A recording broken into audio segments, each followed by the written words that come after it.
Hello, everybody. Oh, hello. Today we are going to be doing another video in this sort of deck building series. And today's video is all going to be about meta decks.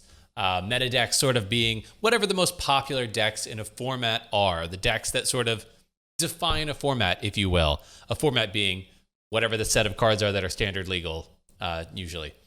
So, yeah, this is going to be all about meta decks. It's going to be less of a like the last video was about the basics, which I think are like some things that are universal and it's easier to codify them. This one's going to be more of a conversation, and I'm going to be talking with J.W. Krewall, who is a content creator as well, Flex Daddy Righteous, you might know him as. He's also on a podcast. I'll let him sort of introduce himself and talk a bit about that, but preemptively, just thank you to JW for agreeing to like come on and chat with me. I know he's got a lot of experience in the game, so that was really helpful for me to hear as well. And hopefully it'll be helpful for you. So without any further ado, it's a really great longish conversation with JW, and enjoy. Yeah, well, I was just going to say, if you want to introduce yourself. Hello. My name is J.W. Krewall. I run a YouTube channel and a podcast and do a lot of Pokemon related things. I've been playing the game for about 10 years now, started around the Heart Gold Soul Silver era. And I've won 2 regional championships, the most recent of which was this last season in Virginia. And I am a classical musician, and that's what I do full time. We're looking for some other avenues for work right now due to the pandemic, and no one really, not wanting to go to concerts, but not being able to go to concerts, which has allowed me to actually put a lot more time into the Pokemon content that I make. So it's been a great time. Started streaming about a year and a half ago, and making content. When we talk about like building a meta deck, one thing, is always like, well, how do you even know what decks are meta? Especially like, if you're new coming into the game, you tell me a deck is meta and I'll just believe you. So for you, like, where would you, like, what resources do you use to like figure out the meta? The metagame is most commonly based around what recently did well. And so you'll hear maybe a term like meta, but then if we're going into a new format, you may hear the term undefined meta, right? Because there are no tournaments to go off of. Where do I go for resources to find out what people are playing? I mean, the Facebook groups have always been a big thing. They have some forums out there. When I first started, Hey Trainer was a big forum that comprised a lot of, winning deck lists and what people were going to play for next things. There are still some forums out there, but you have to go dig for them. And then I guess the forum now would be like a Discord. So that's the kind of the forum of the future. And then finally would be something like Limitless, which just compiles all of the deck lists. I think they do a really good job of compiling the deck lists, and it's just there. It's just, no frills. They're not, kind of talking about things. It's not like an article format. It's just all the information that you need to know, what won, what did well, and, and even like what didn't do so well. Yeah. Like things that maybe people expected, and you're like, oh, wait, it's like one deck in the top 16. Ugh. Yeah, exactly. Something like that. So you can kind of see how what you were thinking going into the tournament, whether or not that actually happened, because they give down to, I don't know, day 2 at least gets deck lists. So it's kind of interesting to see, that kind of ratio of what was played. Sometimes you can find that from different websites like Arcanine Labs. They are primarily on Twitter, but they are the big deck list collection for most of Pokemon events. And they're a good resource in combination with Limitless to find out, okay, here's the conversion rate for this deck.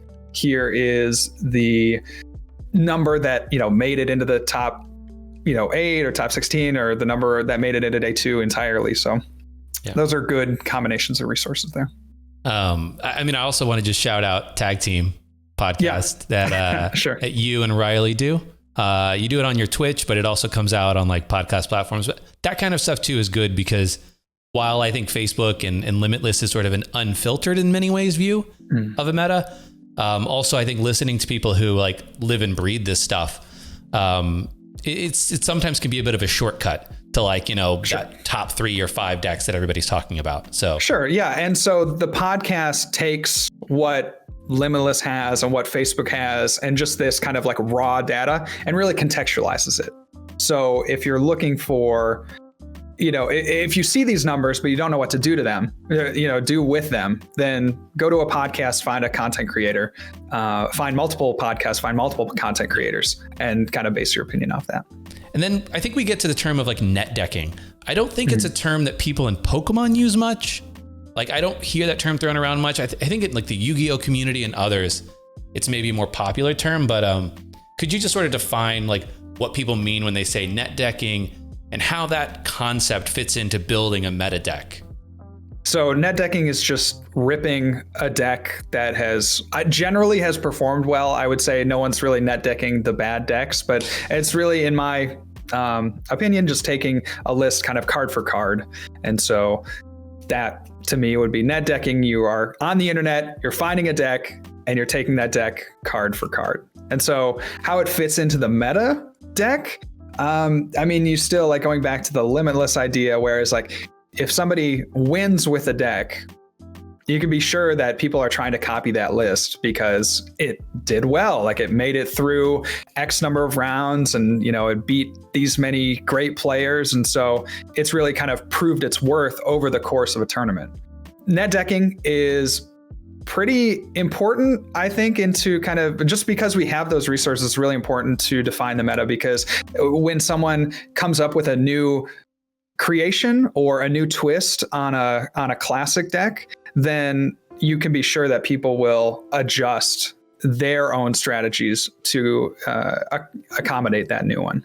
Yeah, I think that leads perfectly into the next question, which is like, okay, well, when you do take that list from online somewhere or whatever that might be, what are you looking to change on a list typically? Like, what categories of things are you looking to change when you have this baseline of something that performed well, but then you're looking at what the meta may be evolving into? Sure. So you just need to identify what you are most likely to face. So if your deck has a bad matchup, but that bad matchup didn't perform very well at the last tournament, then you maybe don't need to adjust to that bad matchup. I also like to generally when I'm taking a deck from an online source, I generally like to try to either enhance what they were trying to do or maybe trim away some of the fat from what they were trying to do and try to streamline it as much as possible. There are some times where I look at a list and I'm like, that is just the perfect list. And I think what I mean by a perfect list is when every card or almost every card has a very universal use, where the card could be played in the early game and the mid game and the late game and all have like some kind of very strong effect to it or some kind of enhancement of your board position. I think that might be a little bit off on a tangent, but that's what I'm kind of looking to improve on a meta deck, is just really streamlining it, making sure that sometimes there are decks that win, that they take a concept, but they maybe didn't take it the full step. I can't give quite a good example, but I think if you look back maybe to, let's just use Blacephalon from this last format. I think Andrew Mahone did a really great job of like kind of finalizing that list, in my opinion, and just making it, without escape boards, without the Beast Springer, and just making it very streamlined and very focused. And I think right now, especially when you're building decks, you want to make sure that your decks are as focused as they possibly can be. I think that's different than how it's been in the past. Again, I've been playing 10 years. And I think if you look back even like 3 or 4 years, you're a little more able to, splash in this or that because you could recover your resources a little bit better. I think of like Puzzle of Time, 3 years ago. It's like you could play these one of things and get those back. But now I feel like just streamlining and making everything, as coherent and cohesive and built into this nice little package as you can is how deck builders have to proceed from now on. Yeah, I think that gets to a great question that was put in Verbank the other day, which was like, consistency or tech cards, right? Yeah. And like techs being like your one-off basically cards for whatever deck you might be worried about. Sure. But it seems like you and I know Tord as well has a very similar approach of like consistency over everything at the very beginning, at least. Consistency in text. How do you decide which is which? I think that comes back again to the point that we make about our matchups. And if you're expecting to hit something that, let's say you are expecting to hit a lot of lightning decks, and there's a 1-card fighting Pokemon that you could put in very easily to counter that lightning deck. Well, then maybe you should look into playing that card, because you figure, well, if 25% of the metagame of the last tournament comprised the lightning deck, then I can expect a certain percentage of that to carry over into the next list. And let's say 1 of every 4 matches I play is against that lightning deck. So maybe I should have an answer to that. And if you can find techs that also work in other matchups, I think that is also very crucial. And this comes back to, again, this kind of idea of making sure that, as many of your cards as you can are working in as many situations as they can. If you know that a field is going to comprise a lot of 1 or 2 decks, that this 1 card, it may have value outside of that matchup, but if it can really make the matchup, instead of being 50-50, 60-40, if it swings it significantly, then it's that weight of like, is it worth that deck space? Over the course of refinement and testing and theory, a lot of times, there's just so much information with card games that come at you with new set releases and, new innovations on decks and different decks winning and all this stuff. There's just so much information that comes at you. At the end of the day, it's a lot of theory. And so, but if you can refine the testing with testing your techs, that's the true way that you can determine whether or not this tech has enough merit. You play the matchup, ideally you play the matchup infinite times, right? Because then you get the truest, you know what I'm saying? Like, so then infinity -1 is like what we're trying to go for. It's just like, you're trying to do it as many times as you can. So, okay, maybe that's 10 or 20 of the same matchup, and then including the tech. And then how many times did you use it in the matchup? Is it really worth it? And all this stuff. There's a huge process that can go into deciding on techs. On the other side, you can just say like, well, this card seems good and I'm going to throw it in. And so that's where, again, this contextualizing of information from content creators comes into play, in a major way, because they're taking all these things, they're synthesizing all this information that's coming at them, and they have a lot of experience in the game. And like we were just talking about before the cast, like nothing can no amount of information can substitute for experience. And so just taking that information from creators and being able to synthesize it into what kind of text you should play in your next deck for your next tournament. I think when you're looking at a meta and you have this deck that is good, right? Do you really worry about increasing your win rate against decks that have an equal or favorable matchup versus trying to worry about auto losses necessarily? Like, that's always a tough thing. And I don't know, maybe there's not an answer to that, to be frank. Like if 50% of the field is auto losses, then this deck shouldn't be played.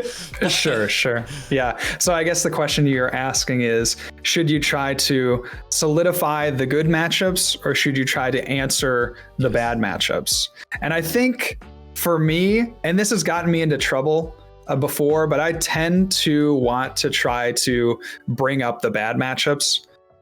Sometimes it's not worth it. And you kind of figure that out maybe after the tournament. You're like, well, I realized that this didn't actually do as much as I wanted it to. And so I generally do try to raise up my bad matchups. But at the same time, it is very format based and very deck specific, because there are some decks that just don't really benefit from trying to put in a bunch of different things. I would look again to a deck like Blacephalon. Like, you're just not really trying to put in a ton of other, secret spooky things. Like, you just play it consistent, just play it straightforward and get to the point. And I think it really depends on the format, the deck that you're playing, whether or not you can actually afford to utilize the deck spaces to try to put in these different techs. All right. I think that's going to be it from me. Do you have any other thoughts on this? No pressure. I can also edit parts of this out. No, I mean, this is good. How do you build a meta deck? I think it's a lot of taking what you know. It's a lot of taking from resources of other players that have done this work. I mean, there is no real shame, in my opinion, in net decking, because it's basically just saying that you respect the person who built that deck. You're respecting all the time they put in. You're respecting all the thought that they put into that deck. And to me, to have someone net deck my deck, like, that's an honor to me, because they thought that I am doing something right. And so I think net decking gets a bad rap. But in reality, that's one of the best ways to create your own meta deck. And then if you net deck and maybe put a little spin on it, I mean, that's like a chef taking a recipe and just putting a little spin on it. All of a sudden, it's their own creation. And I think that's something really important to remember. All right. Well, thank you so much for taking the time. And yeah, if I'll probably say this off as well. I'll do it twice. But if you haven't, definitely check out JW's Twitch, Flex Daddy Righteous, as well as his YouTube, and the podcast. Got all three. But right. Yeah, rocking and rolling. I think, what do you stream, like 3 or 4 days a week now? 5? I don't know. It's 3. It's Monday, Wednesday, Friday. Just very streamlined, and I like it right now. Yeah, it's great. All right. Well, thank you so much. And yeah. All right. Well, that was the video with Flex Daddy Righteous himself. Like we said, check him out on his Twitch and YouTube and everything. I'll put all links in the description for all of those places. I'll also put links for things like Limitless in the description as well. I think it's a really great resource. And beyond that, it's just really about, when you want to find a deck, looking around Facebook, Verbank, Limitless, etc., asking people, content creators like myself, if you're already subscribed, if you're not, you could do that. But if you are already subscribed, you're going to see videos all the time about different decks that are probably meta. So you'll have that information, and then just take these principles to heart about, whether or not you want to focus on adding in-text decks that you find, increasing the consistency, whatever. A lot of different ways that you can take a deck and either put your own spin on it, or maybe make it do what it wanted to do even better.